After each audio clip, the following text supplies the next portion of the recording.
O caso Lins, assim denominado por ter ocorrido na cidade paulistana do mesmo nome, também é conhecido na casuística ufológica pelo nome da testemunha, Maria Sintra, e pode ser considerado um dos clássicos da ufologia nacional.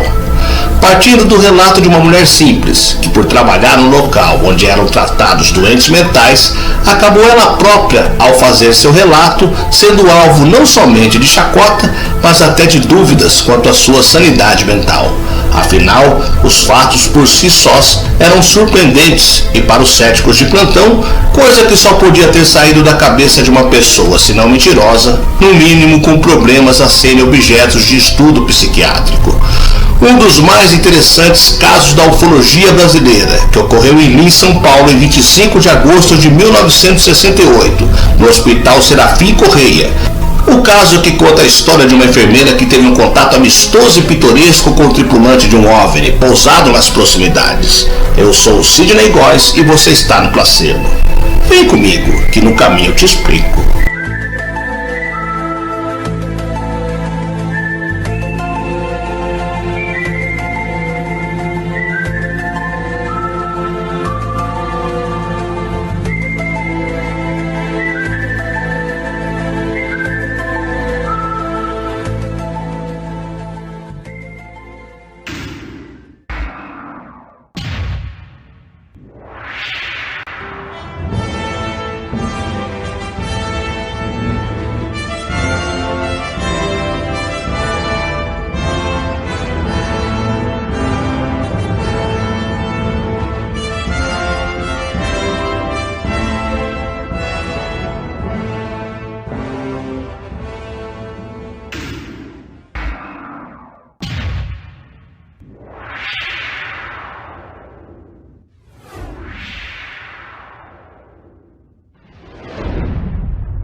Eu estava dormindo, quando eu acordei com um barulho, que nem uma embreagem. Abri a janela, quando abri a janela, vi uma mulher lá embaixo. Peguei e disse para ela, espera um pouquinho que eu já vou aí, abrir a porta. Levantei, abri a porta, quando abri a porta tinha uma mulher com altura média, clara, pegou e eu dei a garrafa para ela, eu segui o bebedouro. Segui no corredor, abri a porta, e entreguei a garrafa para ela, ela pegou e bateu assim no meu ombro. Embaú.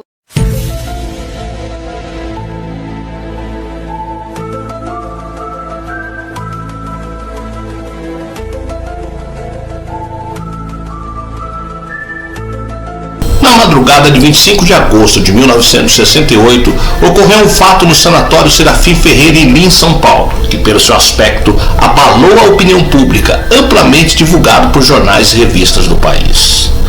4 meses após a ocorrência, a principal protagonista do caso, Dona Maria José Sintra, deu o seu depoimento.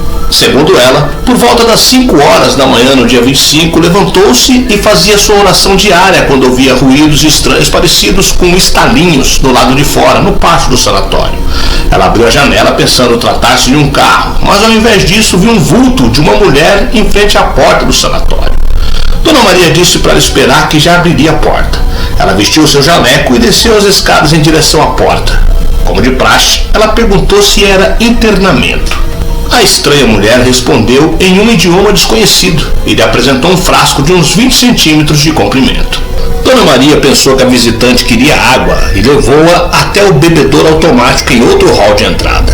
Enquanto enchia o frasco, ela reparou nas características do frasco. Ele parecia muito bem feito e tinha uma certa beleza. Após isso, a visitante estendeu uma canequinha para recolher mais água, mas Dona Maria não sabe de onde ela tirou aquilo. De repente, estava na mão da estranha mulher. Enquanto a visitante bebia, Dona Maria Sintra falava que a água dali era boa, sem receber qualquer comunicação em resposta. A seguir, a visitante dirigiu um olhar de interesse em 2 automóveis estacionados do lado de fora, que estavam visíveis através dos vidros da porta. Percebendo o olhar de questionamento, a testemunha explicou que um dos automóveis era do médico de plantão e o outro era do administrador. Após isso, as duas voltaram pelo mesmo corredor. Ao Ao chegarem no pátio, ela entregou o frasco à visitante, que segurou uma das mãos da atendente e com a outra deu tapinhas amistosos nas costas de Dona Maria, ao mesmo tempo em que pronunciava as palavras embaúra, embaúra, embaúra. Quando a visitante saiu, Dona Maria estava começando a fechar a porta, mas parou ao perceber que a visitante, ao invés de seguir para a saída, foi em direção aos canteiros em sentido oposto à saída. Esse caminho a levaria até muros altos do pátio. Nesse momento, acendeu-se uma luz difusa sobre a região dos canteiros. Dona Maria percebeu logo que se tratava de um objeto em formato de pera flutuando a quase 1 metro do chão. Em uma das vigas do objeto, Dona Maria viu mãos acionando dispositivos em um painel. Quando a visitante chegou no objeto, este decolou emitindo os mesmos ruídos de estalinho ouvidos por Dona Maria antes do episódio. Observou que no momento em que o objeto se deslocava para cima, relatou que no mesmo instante houve um blackout em todo o prédio do sanatório Serafim Ferreira. Muito assustada, Dona Maria fechou a porta e, devido ao susto, ela teve micção involuntária e sudorese. Suas vestes ficaram muito encharcadas. Assim que o administrador do sanatório acordou, ela relatou o fato e o episódio a ele. Este não acreditou no relato e ela sentiu-se ofendida com a reação do administrador e sua esposa. Dona Maria levou-os até o local onde o objeto descera e constataram perplexos marcas de sapato dentro do sanatório, tanto de Dona Maria quanto da visitante. Do lado de fora, sobre o gramado, havia uma depressão circular com grama chamuscada de aproximadamente 2 metros de diâmetro por 15 de profundidade. O SEOANI, o Sistema de Investigação de Objetos Aéreos Não Identificados, era um órgão pertencente à aeronáutica que foi responsável por centralizar as ocorrências ufológicas. Eles fizeram a coleta de amostra de parte do gramado que ficou chamuscada. Bem, esses são os fatos que o mundo inteiro conhece. Mas infelizmente os anos se passaram e, como a própria Dona Maria comentou em entrevistas posteriores ao longo dos anos, ela se arrependeu de ter contado a sua experiência. Ela foi alvo de chacota, brincadeiras de mau gosto e isso a deixou bastante magoada. Nas suas palavras, ela foi muito judiada. Por mais imaginativa que parecesse aos olhos dos céticos, há detalhes da história que, a menos que seja uma enorme coincidência, são 100% conectáveis a outros casos, outras experiências que ela jamais teve conhecimento, que ocorreram com pessoas de outros lugares do Brasil muito tempo depois do evento que ela foi testemunha. Segundo a Dona Maria, a visitante daquela noite foi descrita como uma mulher aparentemente normal, com 1,60 m de altura, pele clara, vestindo capa cor azul clara brilhante sobre um vestido de gola alta e mangas compridas. Trazia uma espécie de touca na cabeça com tecido semelhante ao da capa. A descrição confere com vários outros relatos. 1,60 m de altura, pele clara, como em vários outros casos ufológicos onde as áreas nórdicas são descritas como tendo estatura baixa. Dona Maria conta que a mulher usava um vestido de gola alta e mangas compridas. No caso Tasca, vemos que ele descreve a extraterrestre como usando um vestido grande e longo, com mangas compridas. O detalhe do vestido de mangas compridas aparece em mais 2 casos de aliens louras baixinhas. O caso da loura da Ilha do Meio, a vestimenta descrita pelos moradores eram vestidos longos, rente aos pés, com mangas compridas que chegavam até as mãos.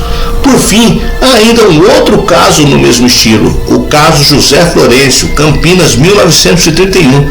José, então um menino, quando jogava bola com os amigos, viu uma nave se aproximar e descer. Um ser vestido algo parecido com a roupa de um astronauta com capacete o levou para dentro.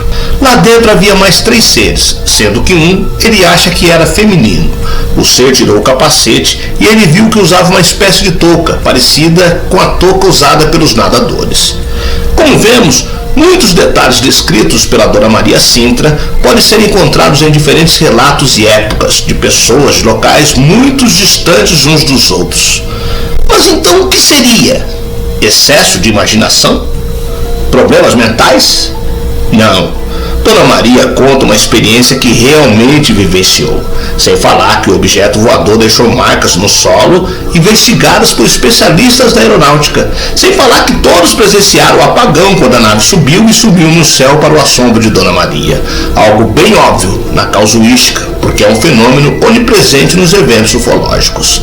Os outros casos que também foram citados aqui aumentam e reforçam a certeza de que Dona Maria efetivamente recebeu a visita de uma alien do tipo nórdica. Ao invés de duvidarmos da história, ela fica ainda mais convincente quando cruzamos o seu relato com informações esparsas de muitos outros eventos que ela jamais teve conhecimento e de pessoas que ela nunca teve contato.